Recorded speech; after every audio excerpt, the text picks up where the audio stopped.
an ex-agent, a daring comeback, and a mission gone wild, out of retirement, back in danger, and ready to fight. When the past calls, only action answers. After several years of working together as spies for MI6, the couple finds out that they're having a child, so they decide it's time to quit their jobs. But eventually, their job comes hunting for them 15 years before their retirement. Matthew and Emily receives a call from the MI6 headquarters that their target is in his residential building, having his 8-year-old child's birthday party arriving at the location. The two disguises themselves as a French couple, using the facade that they are French arms brokers. They manage to play the role perfectly, so that their target, an arms dealer known as Gore, doesn't suspect anything and allows them to have fun at the party. Using his handshake from earlier, Emily employs a device to scan her arm to get the fingerprint, which she uses to retrieve a device known as the IC key, a device also known as a master key. Anyone who has the key is capable of destroying a whole city. An alarm goes off, and the mansion's security shows up, but they are no match for the couple as they quickly take them out. Chuck, their mission supervisor, tells them to quickly get to the meeting point for extraction, and not to mention anything about retrieving the IC key to anyone arriving at the extraction. It's clear that a fellow agent Baron shares a keen interest in Emily, but he doesn't show it inside the plane. Emily reveals that she's pregnant with Matthew's child and is scared that he wouldn't admit being responsible for it. In most cases, raising kids as a spy isn't ideal. However, he really wants to help raise the baby and is happy to finally become a father. To celebrate the moment, he tells the flight attendant to bring them some champagne. At that moment, Emily tries to use the bathroom and isn't allowed, noticing something unusual before they can think Emily is grabbed from behind by the flight attendant, who demands that the IC key be given to him. Matthew gently brings it out and throws it to him. Distracted by it, the steward lets go of Emily, and they quickly grab him and tosses him away. A brawl begins, as it turns out that everyone on the plane also happens to be a bad guy. Emily disarms the gun before engaging with the bad guys, but the air host manages to find it and loads the gun. He's about to shoot Emily, but Matthew grabs him from behind, causing him to miss the bullet, hits the pilot, and without any control,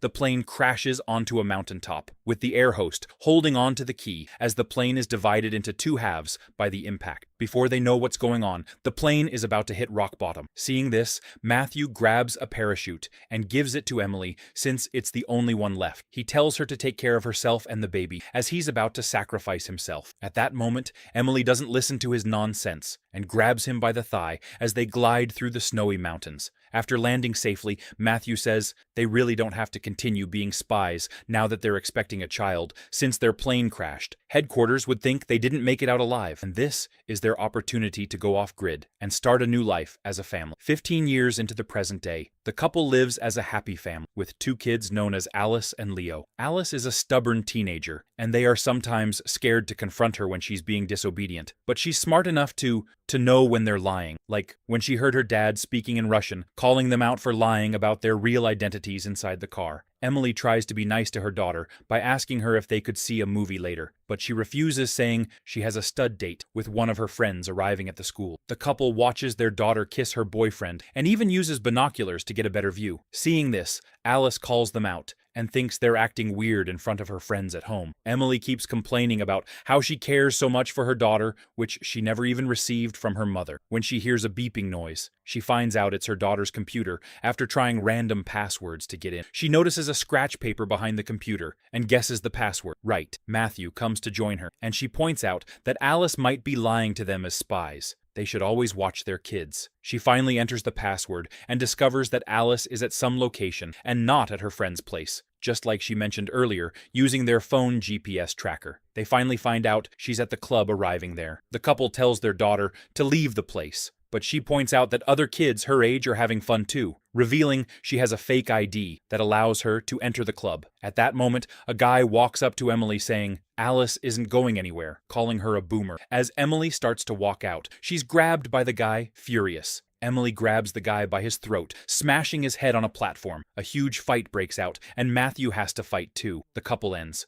up crashing the party. Matthew notices a kit recording them and grabs his phone to delete the footage inside the car. They argue about her lying that she was studying at a friend's place. She's more curious about how her parents could fight like they did in the club. The couple lies again, telling her that they learned a few moves in a taekwondo session, and with practice, they've come to be great protectors. Emily doesn't believe them and goes back to her room. Emily can't help but remember the good old days of spies as they discuss it. To ease the tension, Matthew tries to calm her by reminding her that they decided to leave the life behind because of the family they chose to have to lighten the mood. Matthew spars with her. Meanwhile, Alice blames her little brother for revealing her location, but he denies his involvement. Though he's happy that she's grounded the next morning, they're visited by Chuck. Matthew is shocked to see him, and he reveals that he was able to find them through an online video of them beating up some men in a nightclub. He also shares that Baron, one of their colleagues, was the one who set them up and works with Gore. He's looking out for them and thinks that their home is compromised and they need to get somewhere safe. He isn't able to finish his words when a sniper shoots him down. At that moment, some mercenaries join the fray and shoot sporadically at them. Thankfully, the kids are in school and they're able to dodge the bullets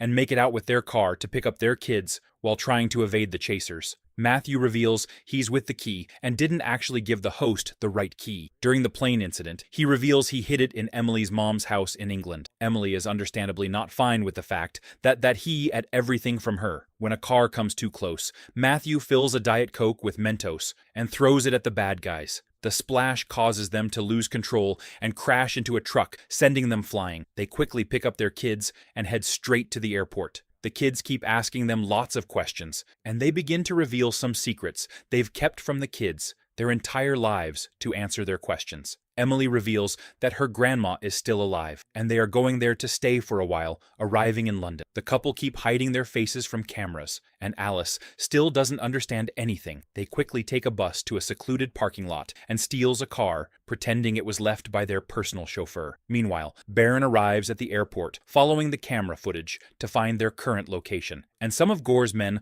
are also trailing them inside the car. The couple asks their kids to switch off their phones. To avoid being tracked when they run out of fuel, they decide to stop by at a gas station. The kids begin to argue about the real identities of their parents, looking at their passports. They're shocked to see that they answer to different names. One of the kids even Googles their last name on his play switch, only to find out that the identity belongs to a deceased person. The couple begins to make plans on how to assess the situation. Matthew shares that they need to get the IC key and take it to MI6 for immunity. At that moment, a group of Gore's men arrives at the gas station. Seeing this, Matthew uses a gas pump as a flamethrower to fend off the bad guys, while Emily happily engages in hand-to-hand combat with them as their kids watch in awe, shocked to see if it's really their parents pulling off those stunts. After the fight, the couple quickly takes the kids into the car. As they drive off, Baron arrives with his agency, and Matthew, trying to create a barrier between them, shoots at a truck carrying huge pipes, causing it to fall onto the road and block Baron and his men from chasing them. While in the car, the kids are hell-bent on knowing who their parents really are,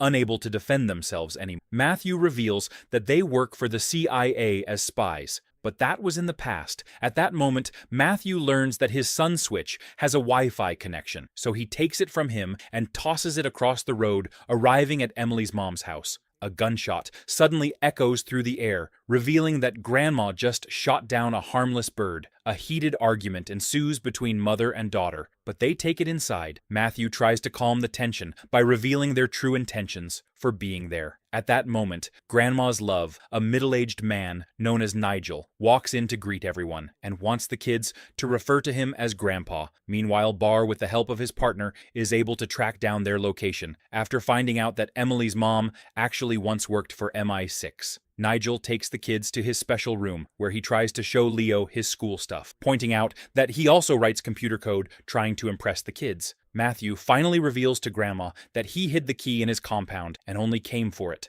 Another heated moment ensues, and Emily reveals that her mom was never there for her. Growing up, Grandma fires back, saying her daughter hates her, while Alice secretly overhears the conversation and leaves afterwards so they don't notice her presence. Grandma reveals that she's always tried her best to balance her work life and being a mother, but Emily insisted on going to a boarding school in America. The couple goes to search for the key, while Grandma takes the moment to bond with her granddaughter. Meanwhile, a group of armed militia manages to infiltrate the compound after getting the key. The couple hears some noise outside, and when they make it inside the house, they are shocked to see Grandma tied up alongside Nigel. They quickly cut her loose, But in the process, they get surrounded by Chuck's men. They're shocked that he's still alive, since they watched him get killed by a sniper. He reveals that during that time, he visited them. The sniper they used were fake ones. Everything so far played out fine because he actually wanted them to bring him to the keys, because he always knew they had it. He also shares that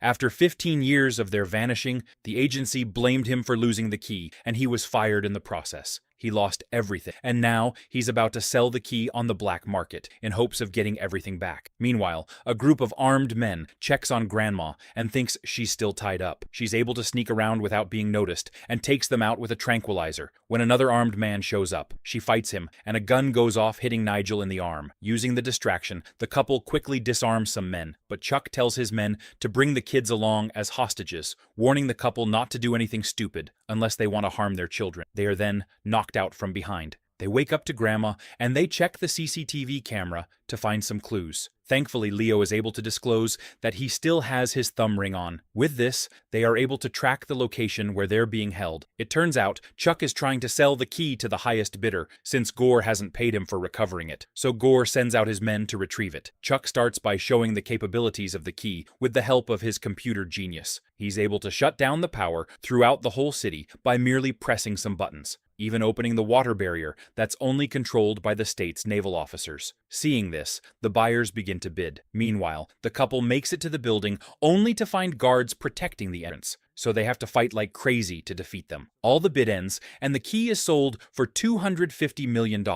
Baron finally makes it to the building and reveals to the couple that they know it's Chuck behind all this and want to take him into custody, but they have to work together. They find Chuck, and he runs out of the building with a couple chasing after him. Chuck calls his team to take the kids to the boat while he takes off with them on the road. They're stopped by Gore's men, pointing a gun at them, demanding for the key, and the couple says they're obviously not with it at that moment. A sniper dot shows up on one of the guys' faces, and it's revealed that the shooter is none other than Emily's mom. With this, Gore's men surrenders, and they take their bikes and chase after Chuck, who's already driving off on a boat with kids. Meanwhile, some of Gore's men receives a call that they escape. So another group chases after the couple on a bike, but after making a quick turn, the riders end up in a dumpster, while Emily pushes her pursuer onto a platform that causes him to crash. Emily manages to find a boat and chase after Chuck, while Matthew joins in afterward. One of Chuck's men, controlling the key, is asked to join them. Nigel can't stand by and do nothing after seeing the Chuck's men, so he drives with speed to crash onto the car,